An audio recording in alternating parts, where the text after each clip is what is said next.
berkah dalam. Bagaimana kabar kalian semua? Tuhan sehat. Ya, semangat ya, semangat. Anak-anak, pada hari ini Pak Bambang akan mengajak untuk belajar terlibat dalam hidup menggereja. Nanti kita akan belajar bagaimana kita terlibat di dalam hidup menggereja. Anak-anak, sebelum kita mulai pelajaran pada pagi hari ini, untuk meningkatkan konsentrasi kalian, yuk kita mulai tepuk konsentrasi. Oke? Oke. Kita mulai. Tepuk 1. Yes. Tepuk 2. Tepuk 3. Tepuk 3. Semangat. Tepuk 4. Konsentrasi. Sekali lagi dipimpin oleh Adi. Tepuk 1 gitu yuk. Tepuk 1. Yes. Tepuk 2. Oke. Tepuk 3. Semangat. Tepuk 4. Konsentrasi. Dipimpin oleh Tunggu. Tepuk 1. Yes. Tepuk 2. Oke. Tepuk 3. Semangat. Tepuk 4. Konsentrasi. Ya. Di dalam pelajaran terlibat dalam hidup gereja, kita akan belajar 2 pertemuan. Nanti pertemuan yang pertama kita akan belajar dari hidup menggereja jemaat pertama. Yang kedua, kita akan menggali anugerah dalam diri kita yang dapat disumbangkan untuk hidup menggereja. Itu ya 2 pertemuan. Anak-anak, ingat enggak pelajaran kemarin? Kita belajar tentang apa? Telah belajar materi apa? Siapa yang ingat?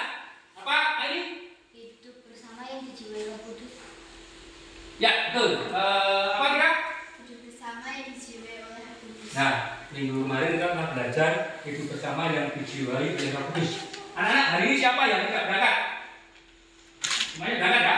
4 anak ya? Baik. Untuk memulai pelajaran pada hari ini, marilah kita berdoa terlebih dahulu. Yang akan dipimpin oleh Aini. Mari. Marilah kita berdoa dalam nama Bapa dan Putra dan Roh Kudus. Amin. Tuhan, hari ini kami akan belajar agama Katolik dengan pelajaran terlibat dalam hidup menggereja. Berkatilah agar pelajaran dapat kami terima dengan baik. Amin. Bapa kami yang ada di surga, Dimuliakanlah namamu, datanglah kerajaanmu, jadilah kehendakmu di atas bumi seperti di dalam surga. Berilah kami rezeki pada hari ini, dan ampunilah kesalahan kami, seperti kami pun mengampuni yang bersalah kepada kami. Dan janganlah masukkan kami ke dalam percobaan, tetapi bebaskanlah kami dari yang jahat. Amin. Bapa dan Putra dan Roh Kudus. Amin. Baik anak-anak, dalam pelajaran hari ini kita akan belajar di dalam tujuan terlibat dalam hidup menggereja yang pertama. Nanti yang pertama kita akan belajar kisah hidup Carlo Acutis sebagai inspirasi hidup menggereja. Itu adalah santos termuda di gereja Katolik. Nanti kita akan belajar tentang itu, bagaimana dia hidup menggereja. Yang kedua, nanti kita akan belajar menggali kisah teladan hidup jemaat pertama. Itu di dalam Kisah Para Rasul bab 2 ayat 41 sampai 47. Kemudian yang ketiga, nanti kita akan menerapkan teladan kisah hidup jemaat pertama sebagai dasar hidup atau dasar bidang kegiatan gereja yang akan kita lakukan waktu sekarang ini. Anak, dari ketiga tujuan pembelajaran ini jelas ya? Jelas ya? Ada 3 yang harus kita pelajari. Kemudian pertanyaan kita yang paling mendasar itu bagaimana kisah kehidupan menggereja zaman jemaat pertama. Kita akan belajar zamannya pertama kali. Pada kesempatan pertama ini kita akan melihat kisah hidup dari Carlo Acutis dalam kisah hidup menggereja. Anak yang terkasih, kita akan melihat dari seorang santo termuda, yaitu yang bernama Carlo Acutis. Dia termasuk orang kudus. Apa kisahnya? Mari kita saksikan dalam video berikut ini.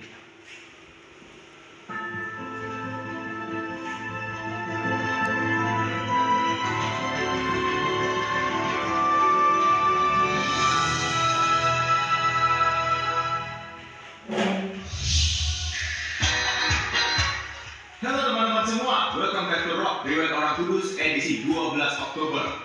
Hari ini kita akan membahas riwayat dari Beato Carlo Acutis, pelindung para remaja dan programmer komputer.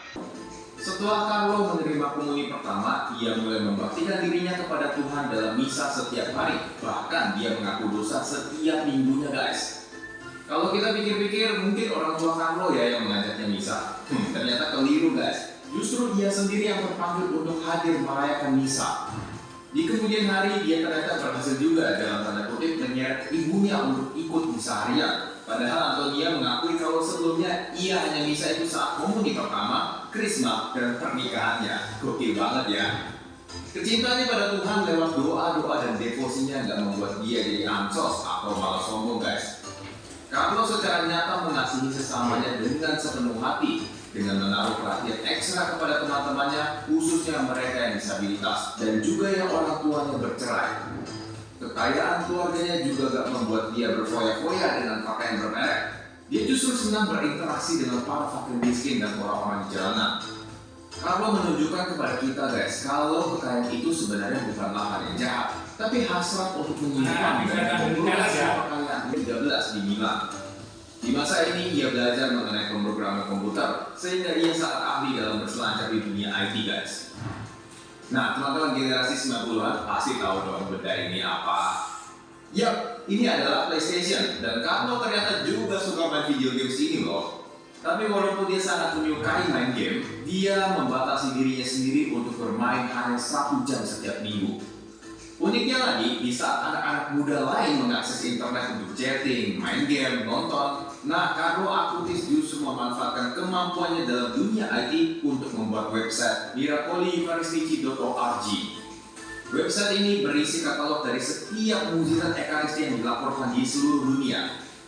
Dia mulai menyusun katalog-katalog ini ketika usianya sekitar 11 tahun dan selesai di tahun 2005. Setahun setelahnya, ia ternyata terserang leukemia atau kanker darah, guys. Tapi kerennya Carlo gak banyak mengeluh. Malahan dia mengatakan sendiri kalau ia mempersembahkan kepada Tuhan penderitaan yang ia alami untuk paus dan gereja. Para dokter yang merawatnya bertanya apakah dia kesakitan. Sekali lagi hal yang mengagumkan keluar dari mulutnya, guys. Dia berkata, masih banyak orang yang jauh lebih menderita daripadaku. Keren banget gak sih? Seorang pemuda berusia 15 tahun bisa ngomong kayak gitu. Namun sayangnya penyakitnya ini merambat sangat cepat. Hanya dalam tempo 1 bulan kondisi Carlo memburuk drastis. Ia kemudian menghembuskan nafas terakhirnya dan memulai kehidupan yang sesungguhnya tanggal 12 Oktober 2006. Carlo kemudian dibeatifikasi tanggal 10 Oktober 2020 setelah mengalami penundaan karena adanya pandemi COVID-19 di seluruh dunia. Setelah 14 tahun meninggal, jasadnya hingga kini tetap utuh, guys, dan disemayamkan di Katedral Assisi, Gereja Santa Maria Maggiore. Dan berikut ini adalah 8 rahasia spesial yang dibuat oleh Beato Carlo Acutis untuk membantu semua orang yang ingin mencapai kekudusan. Pertama, engkau harus menginginkan kekudusan dengan sepenuh hatimu.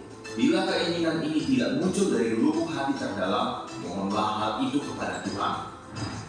2. Rayakanlah misa kudus setiap hari dan bersatu dalam komuni kudus. 3. Ingatlah untuk berdoa rosario setiap hari. 4. Bacalah sedikitnya 1 kisah dari kitab suci setiap hari. 5.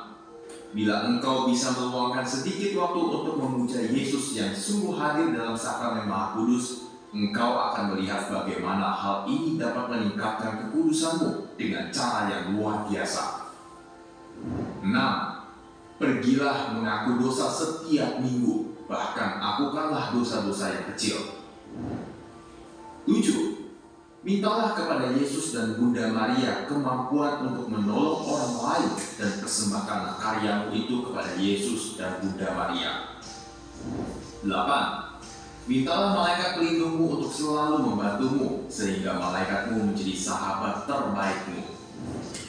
Nah teman-teman, Beato Rasul Petrus lewat suratnya juga memberi perintah seperti ini. Hendaklah kamu menjadi kudus di dalam seluruh hidupmu, sama seperti Dia yang kudus yang telah memanggil kamu. Oke, tadi kita nonton video apa? Kisah apa? Dari siapa namanya? Carlo Acutis ya. Kita akan belajar bersama merefleksikan apa yang dapat kita pelajari dari kisah Carlo Acutis. Untuk itu anak-anak silakan mengisi lembar kerja ya. Silakan diisi. Ya. Yang pertama, anak-anak setelah menonton kisah Carlo Acutis tadi, perasaannya bagaimana? Isikan di sini ya, perasaan kalian. Perasaan itu yang ada di hati kalian. Carlo Acutis benar sedih, karena kok meninggal di usia muda. Bagaimana? Dan lainnya juga. Itu ya anak, silakan diisi bagaimana perasaannya. Kemudian dari Carlo Acutis tadi, kelebihannya lahirnya dulu, lahirnya kapan tadi? Ingat-ingat. Kita buka kembali nanti kisahnya. Nah, ini rasanya apa? Sedih karena ia harus meninggal saat masih muda. Sedih karena Carlo Acutis harus meninggal di usia muda. Ya, tidak? Bangga karena sudah berjuang. Bangga jika merefleksikan perasaannya dengan bangga karena sudah berjuang demi gereja. Kemudian, apa perasaannya? Senang. Nah, karena pinter internet. Karena tadi Carlo Acutis tadi pinter programmer komputer, internet. Terus dia juga membuat website yang di gereja. Dia mendokumentasikan mujizat-mujizat Ekaristi. Ingat tuh tadi? Kemudian Daniel, apa perasaanmu? Sedih. Sedih karena usia muda meninggal ya. Usianya berapa tahun? 15 tahun ya. Tadi sekarang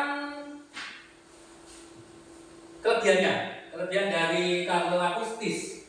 Ya, kita Ali. Pelajar pandai programmer. Seorang pelajar pandai programmer komputer dan internet. Ya, memang begitu tadi kelebihan dari Carlo Acutis. Dia itu pemuda, masih muda, pandai internet, pandai programmer, pandai komputer. Itu tentang kelebihan dari Carlo Acutis. Kemudian tadi menderita apa ya Daniel? Carlo Acutis tadi menderita apa ya? Sakit apa ya? Leukemia. Ya, leukemia. Tinggal bisa jawab apa belajar? Pelindung remaja dan internet. Ya. Berdoa bersama Santo Carlo Acutis. Ya. Santo Carlo Acutis tadi diberi gelar pelindung remaja dan internet.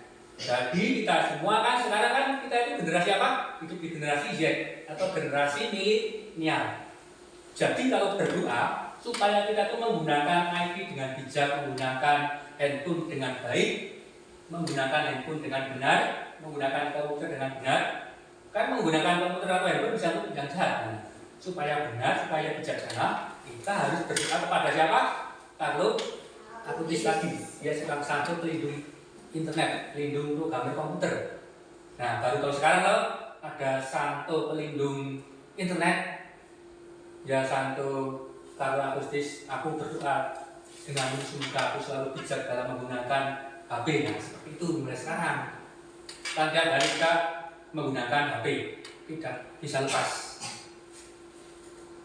Ya, sekarang anak-anak kita akan masuk di dalam kelompok. Dua-dua ya, kita dua-dua. Yuk, silakan. Programmer komputer dan internet. Kemudian dia membuat website dari mujizat Ekaristi. Tapi dia bisa muda, dia menderita kanker atau leukemia. Hidupnya karena dia sakit, itu hidupnya dia punya semboyan. Hidupku untuk paus dan gereja. Karena dia merasa usianya tetap tidak lama, karena dia sudah tahu menderita kanker darah. Kemudian meninggal tanggal 12 Oktober 2006. Kira-kira usianya berapa tadi? 15 tahun. Nah, yang terakhir teladannya kita baca bersama-sama yuk. Teladan dari Carlo Acutis. Yuk, 1. Hidup kudus. 2. Ekaristi. 3. Rosario. 4. Baca suci. 5. devosi sakramen Maha Kudus. 6. Sakramen tobat. 7. Devosi Yesus dan Bunda Maria. 8. Doa malaikat pelindung. Ya, itu teladan dari Carlo Acutis. Hidup kudus, kita harus hidup baik.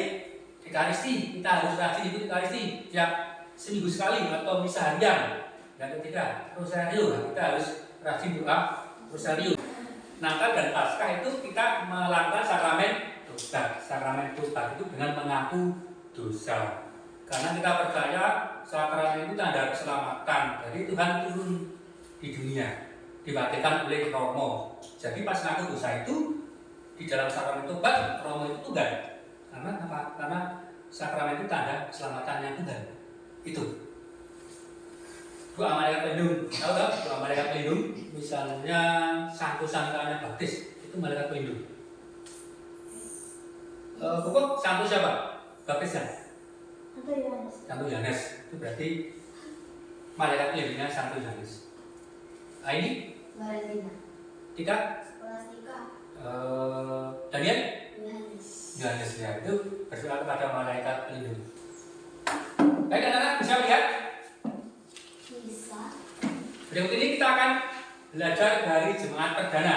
Kalau tadi kita belajar dari tokoh yang namanya Santo Acutis, kita yang kedua ini akan belajar dari kisah jemaat pertama, jemaatnya Tuhan Yesus.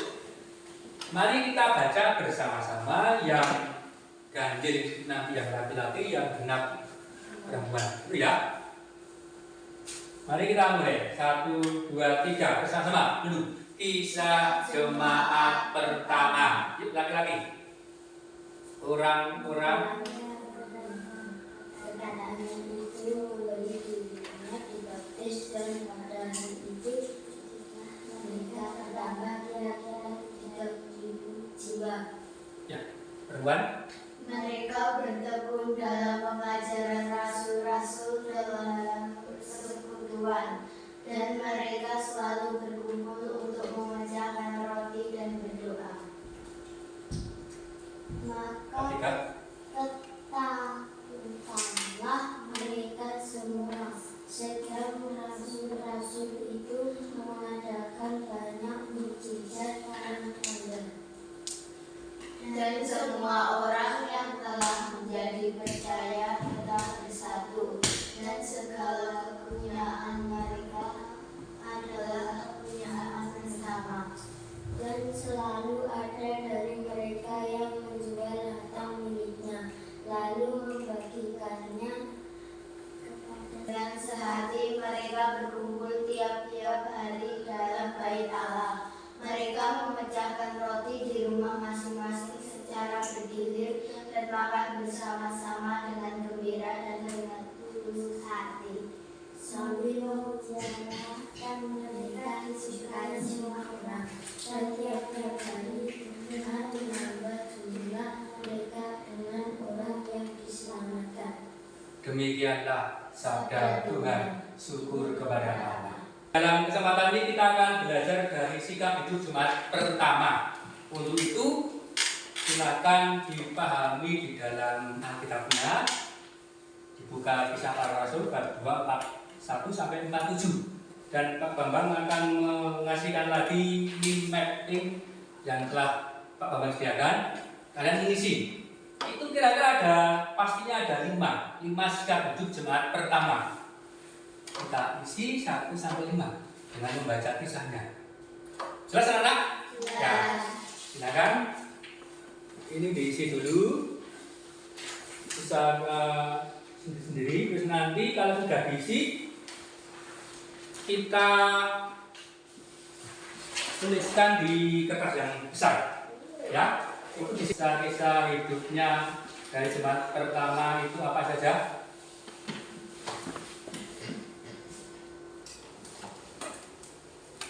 Anak-anak yang terkasih, kita sudah menuliskan sikap hidup jemaat pertama. Ada 5 sikap hidup.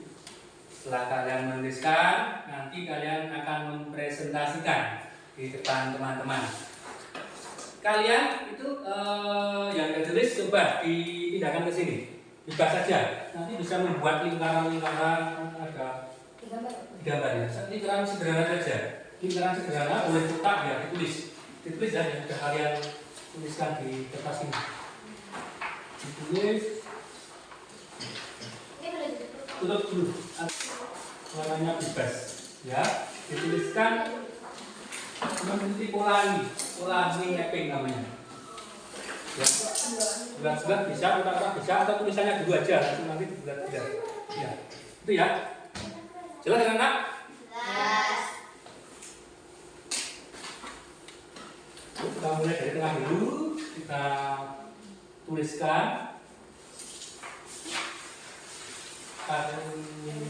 mana ya? Jemaat pertama, sikap hidup jemaat pertama ya. Oke ya, nah, sudah barang-barang. Gimana? Ya, langsung pegang aja. Oke. Yuk. Tulis dulu. Tulis di tengah seperti ini. Sikap hidup jemaat pertama. Yuk, ditulis dulu di tengah. Yuk, silakan tulis di tengah dulu.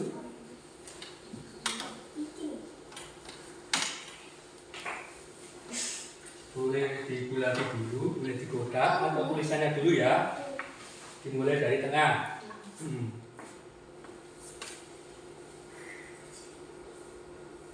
Sikap hidup jemaat pertama. Ya, nggak apa-apa, tuliskan. Kalau enggak ya kamu bikin gini nggak apa-apa. Kotak. Ya, tulis.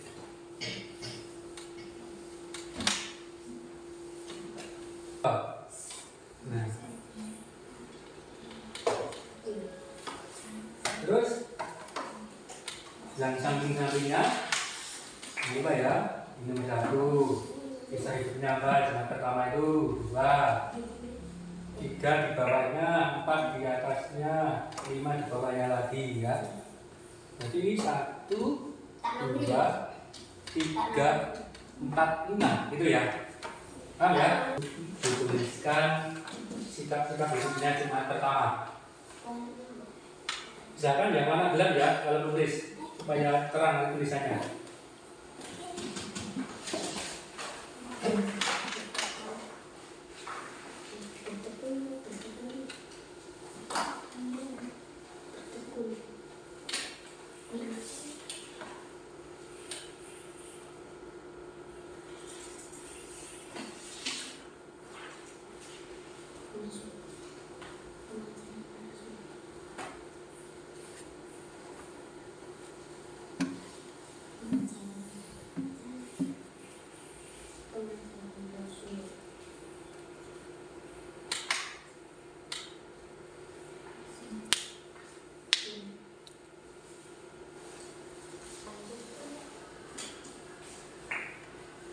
Mappingnya.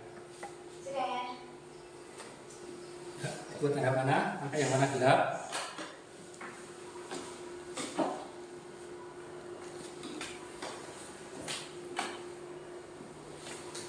Sudah.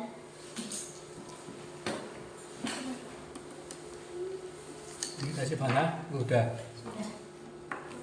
Ini udah tebel ya? Ya. Mulai banyak orang.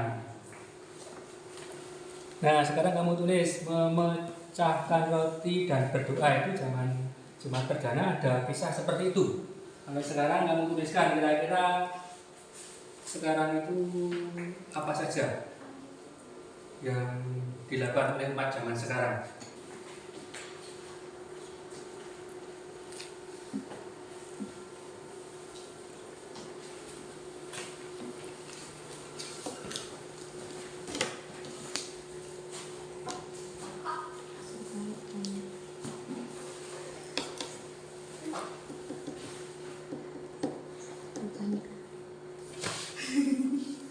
Ini disukai banyak orang itu selain hidup jujur apa saja? Dan kamu disukai banyak orang itu. Ya bisa tulis.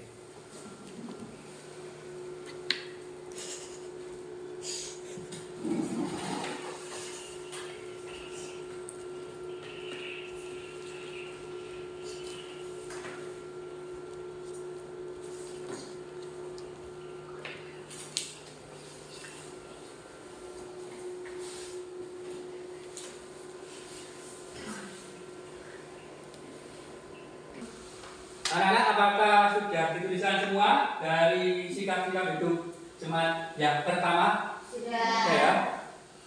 Kan nanti masing-masing kelompok maju di sana, ditempel, terus dibacakan ya. Oke? Anak-anak, paham? Paham.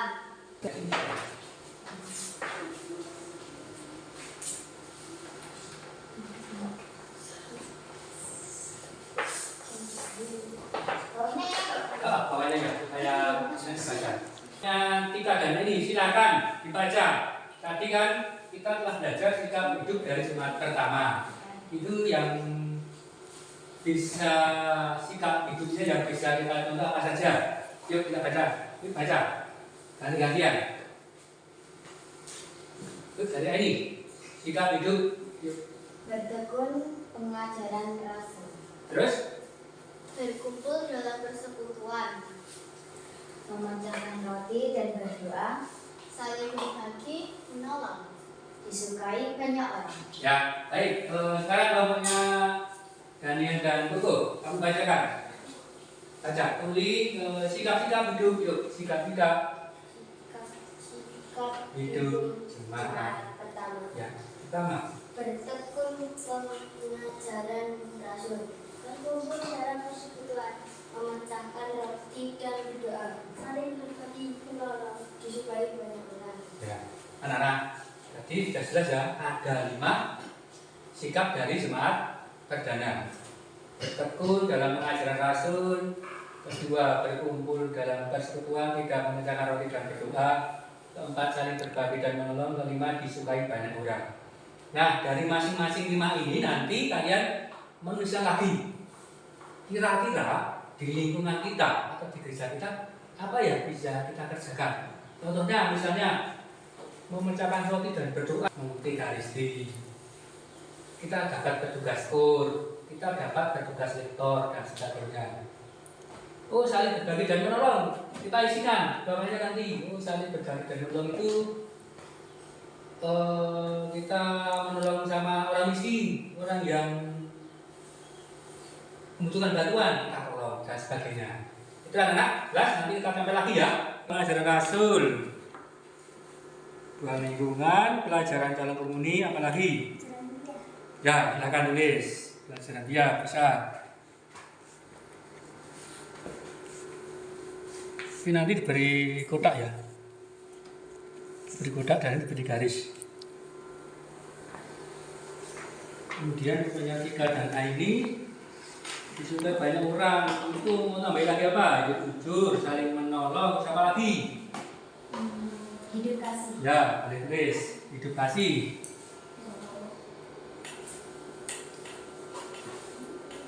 Diberi kotak yang warna seperti Aini dan Tania ini. Kotak. Ini kalau sudah dari Daniel dan Luh dulu. Silakan dibaca dari atas ini ya. Yuk, Luh dulu, carilah. Carilah persamaan pemimpinan kegiatan jemaat perdana dalam kisah para rasul. Terus, Pak. Bab 2 ayat 41 sampai 47. Dengan kegiatan ditingkatkan lingkungan paroki. Ya, Daniel baca. 1. Tekun dalam pengajaran Rasul. Doa lingkungan, pelajaran jalan komuni, pelajaran dia. Berkumpul dalam persekutuan kelompok pria, kelompok remaja. Memecahkan roti dan berdoa. Eucharistia misa harian. Saling berbagi, menolong, mengunjungi orang sakit, memberi orang miskin. Disukai banyak orang. Jujur, hidup rukun, hidup damai. Ya, baik. Terima kasih untuk kelompoknya Daniel dan Kukuh. Bertekun dalam pengajaran Rasul itu mengikuti 2 lingkungan, pelajaran dalam komuni, pelajaran dia. Setiap kali kita mengikuti pendalaman iman, pelajaran-pelajaran, itu namanya kita bertekun dalam pengajaran para Rasul. Kuncinya itu. terus berkumpul dalam persekutuan. Ada kelompok-kelompok di gereja itu, kelompok pria, kelompok remaja, kelompok putra altar. Itu namanya berkumpul dalam persekutuan. Pokoknya sing kumpul-kumpul itu namanya berkumpul dalam persekutuan. Memecahkan roti dan berdoa, ini kumpul bareng terus sembahyang. Pas apa? Pas Ekaristi bisa harian. Ya, selanjutnya untuk Tika dan Aini, silakan dibaca. Dalam persamaan atau pemilikan kegiatan jemaat perdana dalam Kisah Para Rasul bab 2 ayat 41 sampai 47 dengan kegiatan ditingkatkan lingkungan atau paroki. 1. Bertekun pengajaran Rasul. Advent doa lingkungan. 2. Berkumpul dalam persekutuan. Kelompok putra altar, kelompok pria. 3. Memecahkan roti dan berdoa. Ekaristi dan lektor. 4. Saling berbagi, menolong, mengunjungi orang sakit, menolong orang miskin. 5. Disukai banyak orang, hidup jujur, saling menolong, hidup kasih. Ya, baik, terima kasih Ani dan Tika. Jadi ini sudah 1, 2, 3, hasilnya yang 4, 5-nya yang saling berbagi. Kita aja menolong orang miskin, mengunjungi orang sakit, mengunjungi orang jumbo, itu masuk dalam kegiatan gereja saling berbagi atau menolong. Pokoknya gereja ini memberikan uang, memberikan bantuan dana, mengunjungi orang sakit, mengunjungi orang miskin, orang jumbo, memberi bantuan, itu maksudnya saling berbagi atau menolong. Kemudian yang kelima, disukai banyak orang. Semua hidupnya anggota gereja, semua hidupnya murid-murid Yesus yang dirasakan itu dapat menyenangkan, dirasakan orang itu dapat tentram, itu namanya hidup disukai banyak orang. Contohnya apa saja? Hidup jujur, saling menolong, hidup dengan kasih. Ya. Baik, sekarang kita kembali duduk. Kita telah menuliskan 5 dari kegiatan jemaat perdana, dan kita menuliskan lagi kemiripan atau persamaan-persamaan yang ada di lingkungan atau paroki. Yang tadi bertekun pengajaran Rasul itu dengan pelajaran komuni, Advent, bulan kita nasional, doa lingkungan, pelajaran dia. Kemudian berkumpul dalam persekutuan, itu kalau kita mengikuti grup-grup atau kelompok-kelompok, kelompok pria, kelompok remaja, kelompok putra altar, kelompok kur, itu kamu sudah masuk dalam berkumpul dalam persekutuan.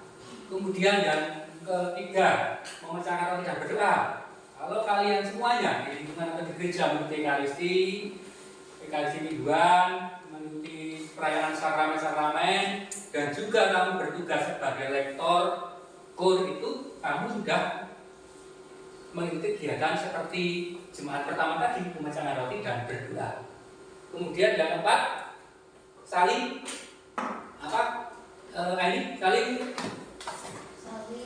berbagi dan menolong dengan mengunjungi orang sakit, mengunjungi panti asuhan, mengunjungi orang jumbo. Kemudian yang kelima, disukai banyak orang. Tadi kan jemaat pertama tadi disukai banyak orang. Apa yang harus kita lakukan supaya disukai banyak orang sebagai anggota gereja? Hidup jujur, hidup rukun, hidup dan damai. Anak-anak, ada yang jelas? Ada yang tidak jelas? Ya. Kemudian selanjutnya silakan anak-anak menuliskan di buku, tulis ya hal-hal yang kita merefleksikan pelajaran hari ini. Hal-hal apa saja yang kita pelajari hari ini? Hal-hal apa saja yang kita pelajari hari ini? Hal-hal apa saja yang kita pelajari hari ini?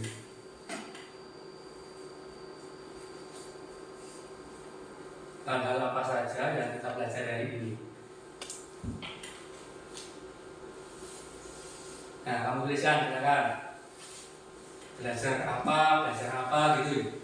Belajar tentang apa dari awal tadi. Silakan ditulis ya.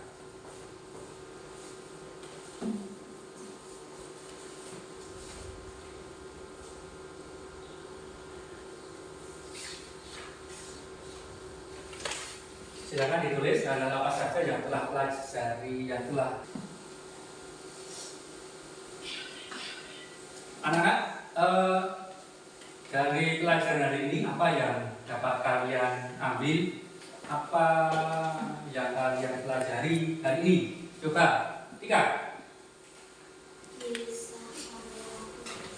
Mengetahui kisah karya putih. Terus apa lagi? Mengetahui hidup gereja. Ada lagi? Mengetahui kegiatan gereja zaman dulu ya. Ini Teladan hidup jemaat pertama. apa? Teladan hidup jemaat. Tahu teladan hidup jemaat pertama. Terus? Ya. Kalian? Jemaat pertama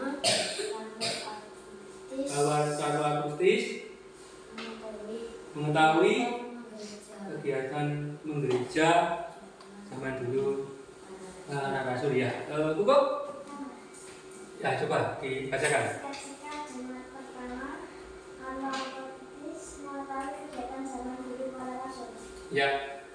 Baik, nah sekarang yang terakhir kita akan mengevaluasi, mengerjakan dan menanyakan tentang hal-hal yang telah kita pelajari hari ini. Ya, silakan ditulis buku ya. Sebutkan sikap-sikap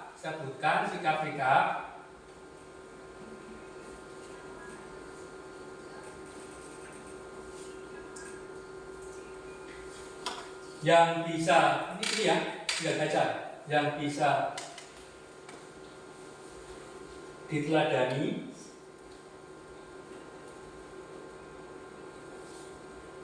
dari Karlo Agustis dalam keterlibatan hidup menggereja. Kedua, kita kan tadi sudah menuliskan kisah-kisah di jemaat perdana, ada 5. Kamu menyebutkan yang ditaruti sesuai dengan kegiatannya jemaat zaman dulu, jemaat pertama atau perdananya, seperti yang telah dipresentasikan tadi. Kalau yang nomor 1 itu, yang tadi kita diteladani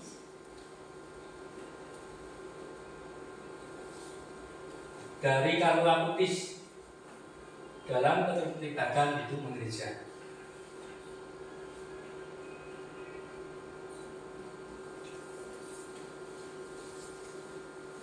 Yang kedua, kita kan tadi sudah menuliskan kisah-kisah di jemaat perdana, ada 5. Kamu menyebutkan yang ditaruti sesuai dengan kegiatannya jemaat zaman dulu, jemaat pertama atau perdananya, seperti yang telah dipresentasikan tadi. Kalau yang nomor 1 itu, yang tadi kita teladan Karlo Agustis, Santo Karlo Agustis, ada 8. Pertanyaannya sudah anak? Sudah ya? Ya, silakan dikerjakan, nanti tunjukkan ya. Dikerjakan, silakan dikerjakan di bukunya masing-masing. Tapi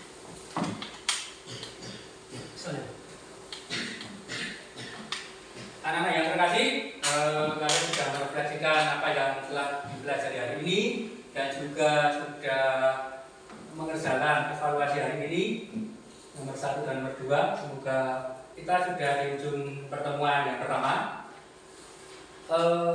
Hari ini bagaimana yang dirasakan oleh anak semua? Senang, gembira, sedih? Senang ya. Bangga? Ya. Ceria? Ya, baik, kita besok pertemuan yang kedua. Kita lanjutkan lagi. Baik, karena pelajaran kita sudah selesai. Semoga pelajaran ini dapat berguna bagi kehidupan kita, terutama kalian. Untuk itu doa penutup akan dipimpin oleh Tika. Silakan berdoa. Ya. Marilah kita berdoa. Bapa dan Putra dan Kudus, amin. Tuhan, terima kasih kami telah belajar tentang kehidupan dalam hidup gereja. Berkatilah agar pelajaran dapat berguna untuk pertumbuhan iman kami dalam hidup. Amin. Bapa kami yang ada di surga, Dimuliakanlah namamu, datanglah kerajaanmu, jadilah kehendakmu di atas bumi seperti dalam surga. Berilah kami rezeki pada hari ini dan ampunilah kesalahan kami, seperti kami mengampuni yang bersalah kepada kami, dan janganlah masukkan kami ke dalam percobaan, tetapi bebaskanlah kami dari yang jahat. Amin. Maria, Semoga terhormat Tuhan sertamu, terpujilah Engkau di antara wanita, dan terpujilah Tuhan Yesus, Santa Maria Bunda Allah, buatlah kami yang berdosa ini, sekarang dan waktu kami mati. Amin. Ya, baik, terima kasih anak-anak, dan terima kasih Bu Evita selaku teman Pak Bambang Guru Agama sudah menemani dan mengevaluasi proses pembelajaran hari ini.